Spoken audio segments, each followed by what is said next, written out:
Hi hello ಎಲ್ಲರಿಗೂ ನಮಸ್ಕಾರ friends, welcome back to my YouTube channel. ಇವತ್ತು ನಾವು ಕೆಂಪಕ್ಕಿ ಮತ್ತು ಹೆಸರುಬೇಳೆ ಉಪಯೋಗಿಸಿ ಪಾಯಸ ಮಾಡೋದು ಹೇಗೆ ಅಂತ ನೋಡೋಣ. 2 ಕಪ್ ಕೆಂಪಕ್ಕಿ ತೊಗೊಂಡ್ರೆ 1 ಕಪ್ಪಷ್ಟು ಹೆಸರುಬೇಳೆ ತೊಗೊಂಡು ಅದನ್ನು ಕುಕ್ಕರಲ್ಲಿ ಹಾಕಿಬಿಟ್ಟು ಚೆನ್ನಾಗಿ ಬೇಯಿಸ್ಕೊಳ್ಳೋಣ. ಅದೇ ಟೈಮಲ್ಲಿ ಬೆಲ್ಲನ ಸ್ವಲ್ಪ ಕರಗಿಸ್ಕೊಂಡು ಅದನ್ನು ಸೋದಿಸೋಣ. ಅದರಲ್ಲಿ ಏನಾದರೂ ಕಲ್ಲು ಏನಾದರೂ ಇದ್ದರೆ ಅದನ್ನು ನಾವು ಸಪ್ರೇಟ್ ಮಾಡಿಬಿಡ್ಬೋದು.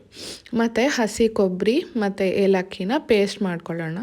ಎಷ್ಟು ನುಣ್ಣಗೆ ಪೇಸ್ಟ್ ಮಾಡೋಕ್ಕಾಗತ್ತೋ ಅಷ್ಟು ನುಣ್ಣಗೆ ಪೇಸ್ಟ್ ಮಾಡ್ಕೊಳ್ಳೋಣ. ನಾನು ಮಾಡ್ತಿರೋ ಕಾಂಟೆಂಟ್ ಏನಾದರೂ ನಿಮ್ಗೆ ಇಷ್ಟ ಆದರೆ please like, share and subscribe ಮಾಡಿ.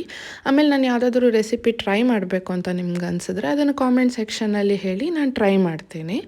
ಅಕ್ಕಿ ಮತ್ತು ಬೇಳೆ ಬೆಂದಾದಮೇಲೆ ಅದಕ್ಕೆ ನಾವು ಕೊಬ್ಬರಿ ಮತ್ತು ಬೆಲ್ಲನ ಹಾಕಿ ಕಲಿಸ್ಕೊಂಡ್ರೆ ನಮ್ಮ ಬ್ರೌನ್ ರೈಸ್ ಆ್ಯಂಡ್ ಬೆಲ್ಲದ ಪಾಯಸ ಸವಿಯಲು ಸಿದ್ಧ.